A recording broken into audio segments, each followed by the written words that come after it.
मैं मनोज सक्सेना और फ्राम सक्सेना, कॉमर्स प्रवक्ता, GSM college of advance education, Bewar, जनपद मैनपुरी के डिजिटल चैनल पर आपका हार्दिक अभिनंदन करता हूं। जैसा कि बच्चों, आपको मैंने पिछले वीडियो में बताया था कि भारतीय कारखाना अधिनियम क्या है, इसके क्या उद्देश्य हैं।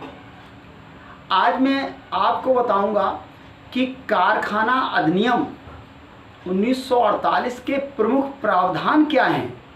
Main provision of factory act 1948। तो इसके प्रमुख प्रावधान वैसे तो काफ़ी हैं, लेकिन मैं कुछ मेन जो है प्रावधान उनको आपको बता रहा हूँ। तो पहला प्रावधान है अधिनियम का क्षेत्र। इस प्रावधान के अंतर्गत वर्तमान में यह अधिनियम कहाँ पर लागू होता है, कहाँ पर नहीं होता है, ये अधिनियम का क्षेत्र भी निश्चित है।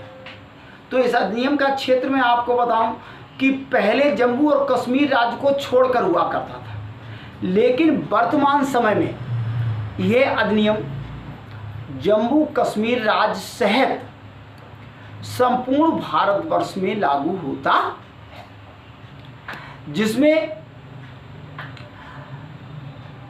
जो हमारे कारखाने हैं भारतवर्ष में, उनमें तभी लागू होगा जब शर्तें पूरी हों। शर्तें क्या है कि जिन कारखानों में शक्ति का प्रयोग होता है उनमें 10 श्रमिक हों, और जहाँ पर शक्ति का प्रयोग नहीं होता है वहाँ कम से कम 20 श्रमिक कार्य करते हो, तभी ये भारतीय कारखाना अधिनियम लागू होगा, अन्यथा नहीं होगा।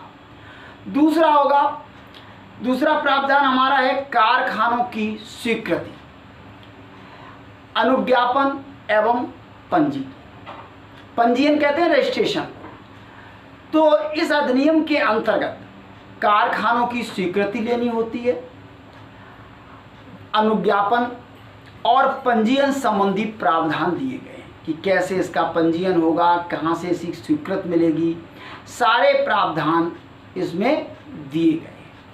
प्रत्येक कारखाने को इस अधिनियम के प्रावधानों के अनुसार ही अपना लाइसेंस प्राप्त करना होता है और उसका पंजीयन यानी रजिस्ट्रेशन कराना होता है।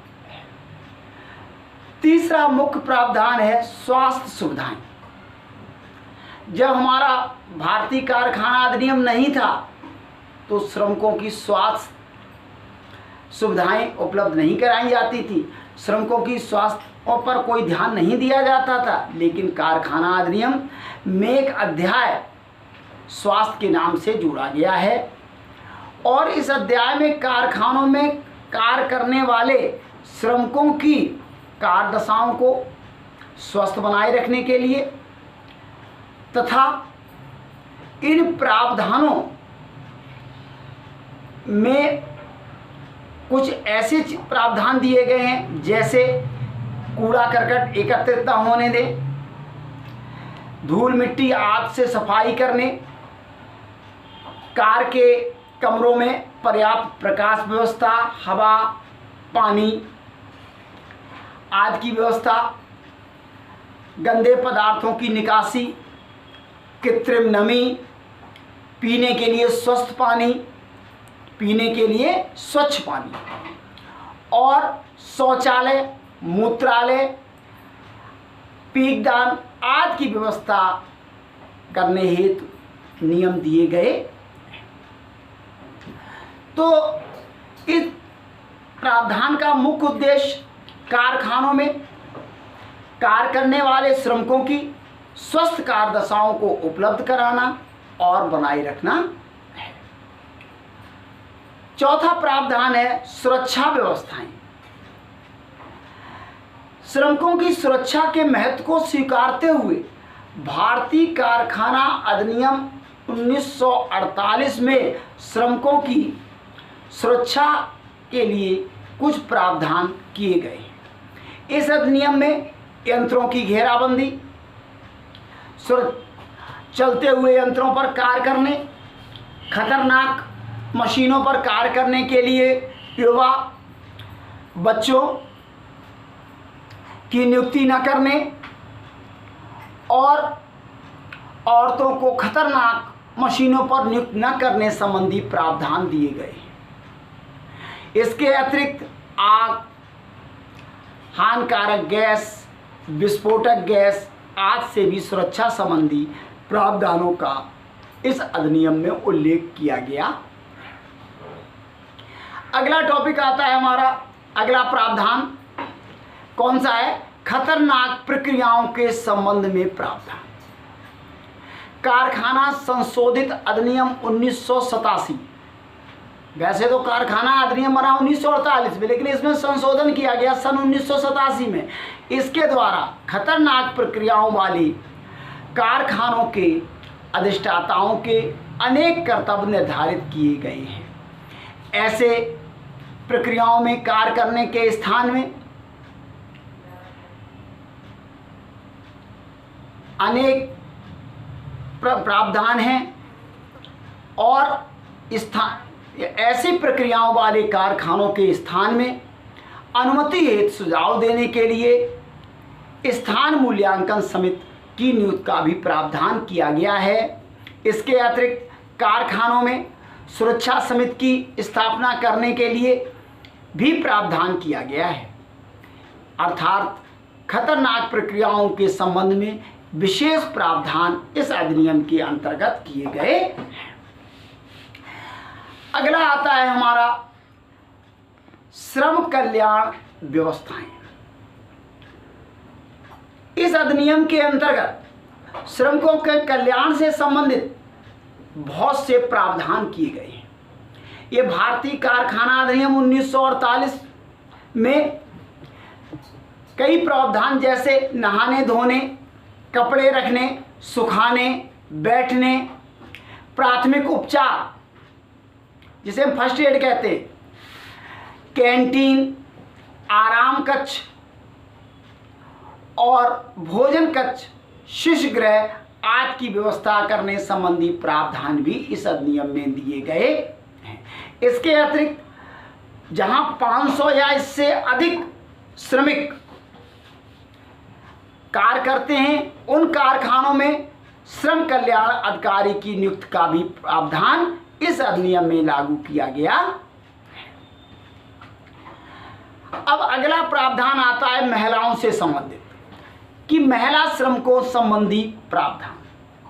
बहुत से ऐसे हमारे कारखाने हैं जिसमें पुरुष और महिला दोनों ही काम करते हैं, लेकिन इस अधिनियम के अंतर्गत महिला श्रमिकों की नियुक्ति, कार्य के घंटों आदि के संबंध में अनेक प्रावधान दिए गए हैं। और सबसे महत्वपूर्ण प्रावधान तो यह है कि शाम को 7 बजे यानी साढ़े 7 बजे से सुबह 6 बजे तक किसी महिला श्रमिक की नियुक्ति नहीं की जा सकती है और उन्हें साथ में भारी सामान उठाने के लिए बाध्य नहीं किया जा सकता है या ना ही उनको ऐसे कार्यों के लिए लगाया जा सकता। अगला, बालकों किशोरों की नियुक्ति और कार्य के घंटों संबंधी प्रावधान। बालक जो इस अधिनियम के अंतर्गत जो 15 साल से कम उम्र की बच्चे होते हैं वो बालक कहलाते हैं, को कारखानों में नियुक्ति पर निषेध किया गया, यानी मना किया गया कि आप इन व्यक्तियों की नियुक्ति नहीं कर सकते हैं। बाल श्रमिक व्यवस्था पर प्रतिबंध लगाया गया है कि बाल श्रमिकों को आप नहीं रख सकते हैं और जिनकी आयु 15 से अधिक किंतु 18 से कम है वो किशोर कार्य के घंटों की तुलना में वयस्क श्रमिकों की तुलना में काफ़ी कम रखे गए हैं। जैसे जो हमारा वयस्क श्रमिक है कम से कम 8 घंटे कार्य करता है, लेकिन इनके लिए 8 घंटे से कम कार्य घंटे रखे गए हैं। किशोरों में 4.5 घंटे प्रतिदिन से अधिक कार्य नहीं करवाया जा सकता है, जबकि वयस्क श्रमिक से अधिकतम हम 8-10 घंटे तक करवा सकते हैं। कुछ बीमारियों की सूचना संबंधी प्रावधान। इस अधिनियम में कुछ विशेष प्रकार की बीमारियों की सूचना दी गई है। यदि कोई श्रमिक इनमें से किसी भी बीमारी से ग्रस्त हो जाता है तो इसकी सूचना कारखाने के प्रबंधक को, उपयुक्त अधिकारी को देनी होती है, और अगर वो नहीं देता है तो इसके लिए प्रबंधक स्वयं जिम्मेदार होता है। और हमारा देखते रहिए अगला वीडियो। अभी कुछ प्रावधान रह गए हैं, अगला वीडियो में आपको बाकी प्रावधान बताऊंगा। देखते रहिए हमारा अगला वीडियो। धन्यवाद।